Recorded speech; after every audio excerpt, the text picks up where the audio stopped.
Mga ka-BBM, ikinagulat ng marami sa ating mga kababayan ang paglalabas ng presscon kahapon nitong si House Speaker Martin Romualdez sa naging pahayag ni VP Inday Sara Duterte kaugnay sa CIF funds. Sa naging usapan kahapon, nagdesisyon na itong si Romualdez na tanggalin na ang confidential fund ng Office of the Vice President at kalihim ng edukasyon na si VP Inday Sara Duterte. Matatandaan na nagkaroon ng unang alitan itong si Romualdez at VP Inday kung saan ay tinawag na tambaluslos ni Inday Sara itong si Romualdez. Dahil sa mga pangyayaring ito, tila maaga ang usaping politika kung saan ay tila pinagkakaisahan nilang ibagsak itong si Inday Sara Duterte. At ang nakakagulat pa dito ay ang mga kaalyado pa mismo ni Pangulong Bongbong Marcos Jr. ang nagiging mortal na kaaway ni VP Sara kung saan ay dapat magkaisa sila sa lahat ng problema, bunsod na rin ng kanilang slogan na Unity o Uniteam kung saan ay ginamit ito ni PBBM at Sara simula pa noong panahon ng kampanya. Mga ka-BBM, kung ikaw ang tatanungin, tama ba na pag-usapan na ngayon at magsiraan sila para sa kani-kanilang political agenda kung saan ay maraming problemang kinakaharap ang ating bansa? Ano ang masasabi mo dito, mga ka-BBM? Dapat bang tanggalin ni Romualdez ang confidential fund ng pangalawang Pangulo at gamitin sa ibang ahensya o may malalim na dahilan itong si Romualdez at may tanim na galit kay VP Inday Sara Duterte Carpio? Sama-sama natin panoorin ang buong video at pag-comment nyo po ang inyong mga reaksyon at sariling opinyon. Pero bago yan, sa mga hindi pa po nakasubscribe sa ating channel na ka-BBM News PH, pakipindot po ang subscribe button at pakiclick na rin ang notification bell para lagi kayong updated sa mga bagong upload natin na legit at napapanahong balita. Maraming pong salamat. Grabe, talagang ginigipit ang ating VP Inday Sara. Tinatanggalan siya ng Confidential Intelligence Fund. Okay, yung buong interview na ipapakita ko mamaya, share ko sa inyo, sinasabi ni Speaker Romualdez na okay daw, hindi daw kailangan ni VP Sara ang Intel Confidential Funds. Nung nagsalita siya sa Butuan City, sa Police Regional Office, dinipensahan niya ang paggamit ng intelligence and confidential funds. Ibig sabihin, gusto pa rin niya kung bigyan siya. Ngayon, ayaw nang bigyan ng Congress. Di walang magagawa ang ating VP Sara. But she needs it. As Vice Chair ng NTF-ELCAC, as Vice President, kailangan niya. And then as DepEd Secretary, kailangan niya kasi ang mga estudyante target sa recruitment ng makakaliwa. Lumalabas ngayon, plano ni Speaker Romualdez, tanggalan siya ng zero. So, anyway, dahil sa pressure natin, ituloy po natin ang pag-iingay, kalampagin natin si Speaker Romualdez na dapat patas.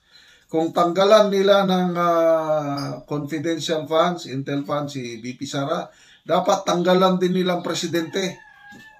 Dahil hindi naman trabaho ang presidente yung magkalap ng intelligence. Trabaho yan ng Armed Forces, PNP, Coast Guard, and other uniform services. So makikita ninyo na wala, bias itong Speaker of the House. Tapos, he is really preparing for 2028. But magkaisa po tayo, mga DDS, die hard, Duterte forever. 2028, ipapakita natin ang lakas ng Pilipino. Okay, panoorin natin ang buong interview. Makikita nyo, nagkautal-utal na si Speaker Romualdez. Ang layo ng kanyang answer sa mga tanong ng media sa kanya. We must remain vigilant and steadfast in our commitment to safeguarding our people and our nation. Makinig kayo sa lahat ng sinasabi sa palibot ninyo at tandaan ninyo kung sino man ang kumukontra sa confidential funds ay kumukontra sa kapayapaan. Kung sino ang kumukontra sa kapayapaan ay kalaban ng bayan. So what can you say po sa statement na ito ni VP, and how do you surmise itong issues na ito from her supporters na parang mas quote-unquote, kinakampihan niyo daw po ang mga quote-unquote kalaban ng pamahalaan rather than the Vice President itself? With respect to the confidential funds, we are all for the confidential funds, and we are all for peace, no, and for security, no. We are all for that. We are in total agreement that the utilization of confidential intelligence funds is to promote peace and security, and that's why we were in Pagasa today and looking at other ways how to make sure that peace and security of the country as a whole is protected. And so we know that you know, the West Philippine Sea has become a very, very top issue, no, of the day. Open forum talaga ito. At tahas ang sinagot ni Speaker, yun pong mga tanong tungkol sa issue ng confidential fund. At ito yung nalaman ko. Desidido na sila. Kaya nga Kamara nagdesisyon na. Kamara may desisyon na. Ililipat at tatanggalin nila ang confidential fund sa mga civilian government agencies at ililipat sa military at coast guard. Ito, pakinggan niyo ito. Maganda po ito eh. Mahalaga niyo itong marinig. Sandali ha. At yung monitor ay para maintindihan natin lahat. Okay?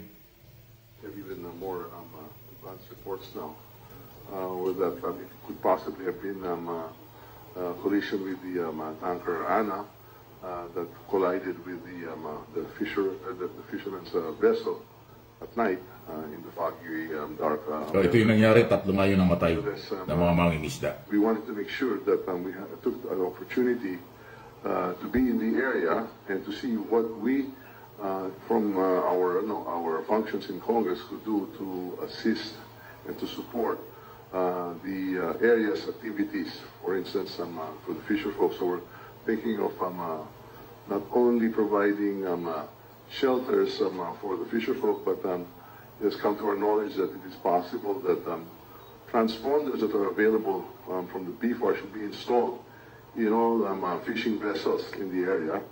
I understand that there's a program that is being undertaken now, and only 2,000 out of the possible 3,000 vessels. Okay? So yung kanyang, ilan sa kanyang mga binabanggit, pero mahaba pa po yan. At mahalagang inyong marinig at mamaya po yung question and answer tungkol doon sa confidential fund. No? For the Calayan Island Group and the other similar areas that are part of the Philippine territory. So we want to look at this, from a whole of government approach. Yung Chairman ng Committee on Operation, Congressman Saldico, Senior Vice Chairman Stella Kimbo ng Marikina, at ang Speaker of the House. Doon sila talaga, yun ang gusto nilang priority. Doon talaga ibibigay yung pera. Galing doon sa mga civilian government agencies na sa kanilang pananaw, parang hindi naman nangangailangan ng confidential fund. At buti lang, hindi sinagot ng, alam mo, yung sinabi raw ni Vice President. Hindi ko narinig, pero nabasa ko yung kanyang mga sinabi. Medyo kakaiba yun, di ba? Yung tinawag niyang kalaban ng bayan. Ha? Ganon. Kalaban ng kapayapaan, kalaban ng bayan, ang kumukontra daw sa confidential fund, yung ayaw ng confidential fund. So, Office of the Vice President at Secretary po ng Department of Education niya. So, talagang masalimutan isyong ito. Pero, dahil ang Kongreso under 1987 Constitution, para po sa inyong kaalaman, ay sila yung mayroong authority, ang Congress at Senado, tungkol sa budget, kung saan nila ilalagay kapag ka nagkaroon ng realignment, paglilipat ng pondo galing sa ibang department o opisina patungo sa ibang office. Yun po yun eh. So ngayon, nakapokus sila.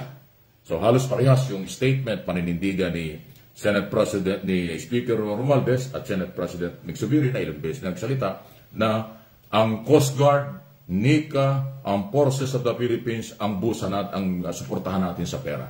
Kailangan ng barko, kailangan ng intelligence community, ng intelligence fund for counterintelligence, for national security. Yung NICA, napakahalaga nun, National Intelligence Coordinating Agency. NICA ay napakalit ng budget nila. Dagdagan din yan. At saka yung BIPAR. So BIPAR, Bureau of Fisheries and Aquatic Resources, napapatrolya din sa West Philippine Sea, Philippine Coast Guard, ang forces, kasama dyan ang Navy. At yun nga pong NICA, tinatawag natin. So yan po. Kaya humahalagang makilala natin sinong congressman, sinong mga senador, ang maninindigan na suportahan ang ating pamahalaan tungkol sa paglalagay ng pondo sa pagharap natin sa crisis sa West Philippine Sea. Kasi sa ayaw sa gusto nyo, meron ng crisis, meron ng tension dyan, meron ng threat sa atin dahil inaagawan nga tayo ng China.